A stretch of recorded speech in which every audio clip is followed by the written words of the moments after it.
విద్యార్థులందరికీ శుభోదయం. మరి నిన్న సమాసాల గురించి తెలుసుకున్నాం. ఈరోజు అలంకారాల గురించి వాటి లక్షణాలు వాటి ఉదాహరణ తెలుసుకున్నాం. అలంకారములు అంటే సొమ్ములు, నగలు, తొడవులు, ఆభరణములు ఇవన్నీ పర్యాయపడాలి. మనిషికి బాహ్య అలంకారాలు, అంతర అలంకారాలు, బాహ్య సౌందర్యం, అంతః సౌందర్యం, రెండు రకాలు ఉంటాయి సౌందర్యం. బాహ్య సౌందర్యం అంటే కట్టు, బొట్టు, తీరు, అతను వేసుకున్నటువంటి బట్టలు, వాటిని బట్టి. అంతః సౌందర్యం అంటే అతనిలో శాంతి, త్యాగగుణం, క్రమశిక్షణ, తెలివితేటలు, ధైర్యము, ఇవన్నీ కూడా అంతః సౌందర్యం. అలాగే భాషకి అందాన్ని చేకూర్చేది రెండు రకాల అలంకారాలు ఉన్నాయి. శబ్దాలంకారములు ఒకటి, రెండు అర్థాలంకారం. శబ్దాలంకారం అంటే శబ్దగతమైన అందాన్ని పెంచేది. అర్థాలంకారం అంటే అర్థగతమైన అందాన్ని పెంచేది. శబ్దాలంకారాలలో మనం మూడు రకాలుగా చెప్పుకోవచ్చు. ఒకటి అనుప్రాస అలంకారములు, రెండు యమకాలంకారం, మూడు ముక్త పదప్రాసాలు. అనుప్రాస అలంకారాలు వచ్చడం మనం నాలుగు రకాలుగా చెప్పుకోవచ్చు. ఒకటి ఉచ్చనుప్రాస అలంకారం, రెండు చేకానుప్రాస అలంకారం, మూడు లాటానుప్రాస అలంకారం, నాలుగు అంచానుప్రాస అలంకారం. ఇందులో ఉచ్చనుప్రాస అలంకారం అంటే ఒక అక్షరం కానీ కొన్ని అక్షరాలు కానీ అనేక పర్యాయాలు వస్తే దాన్ని ఉచ్చనుప్రాస అలంకారం అంటారు. ఉదాహరణకి బుడుతడు, గుడి గుడి, నడకలు, నడుచుడు.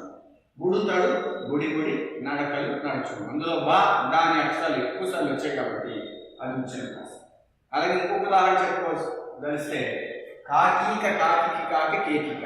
కాకీక, కాకికి కాక, కేకిక. కేకి అంటే నడలి. కాకీక కాకిది అవుతుంది కానీ కేకిది కాదు అని భావం.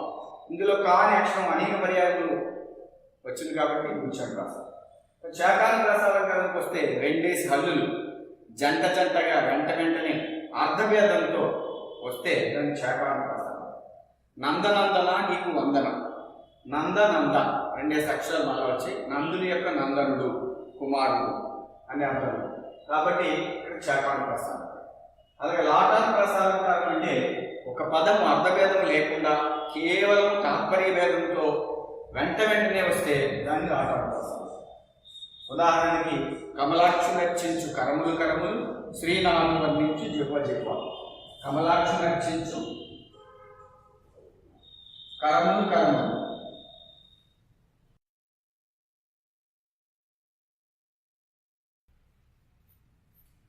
శ్రీనాథు వర్ణించు జిహ్వ జిహ్వ.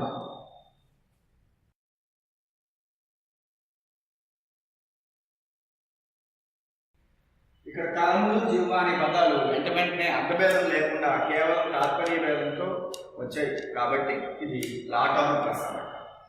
ఇంకా అంచానుప్రాస అలంకారానికి వస్తే పదముల చివర కానీ, వాక్యముల చివర కానీ, పద్యపాదముల చివర కానీ ఒకే విధమైన అక్షరంలో వచ్చినట్లు రచిస్తే దాన్ని అంచానుప్రాస అలంకారం. ఉదాహరణకి అశోకవనమున సీత, అశోకవనమున సీత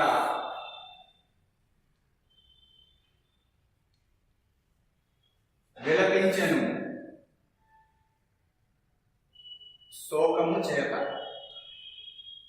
చివర క అనే అక్షరం సమానంగా రావడం జరిగింది రెండు పాదాలు కాబట్టి ఇది అంచానుప్రాస. అలాగే ఒక్కరు, ముద్దు, ఇద్దరు వద్దు, యుద్ధు అంచానుప్రాస అలంకారం కూడా. అలాగే ఆహా ఏమి రుచి, తినరా మైమరిచి. చివరి చి అనే అక్షరం సమానంగా వచ్చింది కాబట్టి ఇది అంచానుప్రాస. పదముల చివర కానీ, వాక్యముల చివర కానీ, పద్యపాదముల చివర కానీ ఒకే విధమైన అక్షరములు వచ్చినట్లయితే దాన్ని అంచానుప్రాస అలంకారం. ఈ విధంగా మనం చూస్తే అనుప్రాస అలంకారం నాలుగుగా చెప్పుకోవచ్చు. ఒకటి ఉచ్చనుప్రాస, రెండు చకానుప్రాస, మూడు లాటానుప్రాస, నాలుగు అంచానుప్రాస. తర్వాత దానికి వస్తే యమకాలంకారం. ఒక పదం అర్ధభేదముతో మరలా వచ్చినట్లు రచించడం యమకాలంకారం. లాటానుప్రాసకి దీనికి తేడా ఏంటంటే లాటానుప్రాస వెంట వెంటనే రావాలి, అర్ధభేదం ఉండకూడదు, తాత్పర్య భేదం ఉండాలి. యమకానికి అర్ధభేదం ఉండాలి, వెంట వెంటనే రావచ్చు, దూరంగా రావచ్చు. యమకాలంకార లక్షణం మరొకసారి ఒక పదం అర్ధభేదముతో మరలా వచ్చినట్లు రచించునని యమకాలంకారం. ఉదాహరణకి పాలు నేల పాలు ఏంటి? పాలు నేల పాలు అయినవి.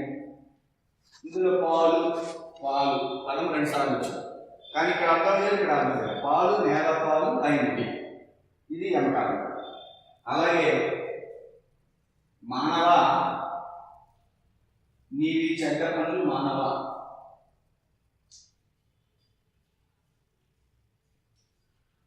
ఈ మానవ అనే పదం 2 సార్లు వాడబడింది. ఇక్కడ పదం క్రియ, మొదటిది మానవ నామవాచకం, చివరిది క్రియ మానవ మానవ మారింది కాబట్టి. అలాగే ఇంకొక ఉదాహరణ తీసుకున్నట్లయితే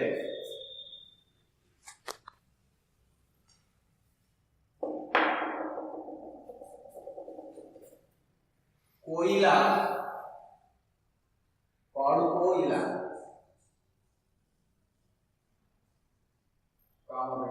కోయిల కోయిల, ఇక్కడ అర్థం లేదు. పాడు కోయిల పాడుకోయిల, ఇది యమకారం. రాయిల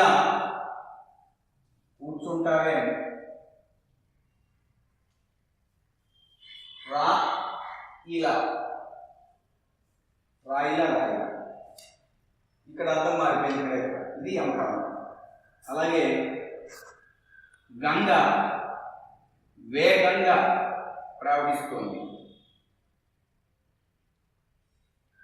ఇక్కడ గంగ ఇక్కడ గంగ పదం వచ్చింది, అర్థం మాట వచ్చింది. గంగ వేగంగా ప్రవహిస్తోంది. మంగ క్షేమంగా ఇంటికి చేరింది, ఇక్కడ మంగ ఇక్కడ మంగ, మంగ క్షేమంగా ఇంటికి చేరింది. రాజకీయ నాయకులు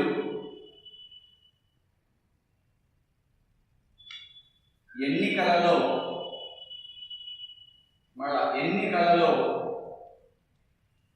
కంటారు, ఇక్కడ ఎన్నికలలో వెంట వెంటనే పదం 2 సార్లు వచ్చింది, కానీ ఇక్కడ ఎన్నికలలో కంటారు. కామ పెట్టినట్లయితే ఎన్నికలలో కంటారు, అర్థం మారింది. నువ్వు గేదెలా ప్రవర్తిస్తే నీతో వేగేదెల, ఇక్కడ గేదె ఇక్కడ ఒక గేదె, 2 పదాలు ఒకే పదం 2 సార్లు వచ్చి. నువ్వు గేదెలా ప్రవర్తిస్తే నీతో వేగేదెల, కామ పెడితే వేగేదెల, కాబట్టి ఇక్కడ అర్థం. ఇవన్నీ కూడా యమకాలంకారం ఉదాహరణగా మనం చెప్పుకోవచ్చు. ఇప్పుడు ఆఖరిదైన ముక్త పదగ్రస్తం అంటే తీసుకోవాలి. ఒక వాక్యంలో చివరిగా వచ్చిన పదాన్ని తర్వాత వాక్యంలో మొదలుగా స్వీకరిస్తూ అనేక పదాలు రచించడాన్ని ముక్త పదగ్రస్తం అంటారు. ఒక వాక్యంలో చివరిగా వచ్చిన పదాన్ని తర్వాత వాక్యాల్లో మొదలుగా స్వీకరిస్తూ అనేక వాక్యాలు రచించడాన్ని ముక్త పదగ్రస్తము అంటారు. ఉదాహరణకి అతిథికి ఎదురేగు, ఏది ఆతిథ్యమిచ్చు, ఇచ్చి కూర్చుండబెట్టు,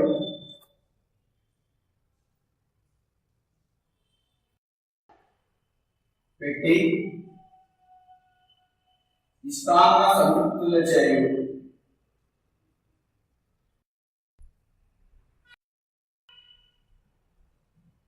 చేసి కుశలమగు.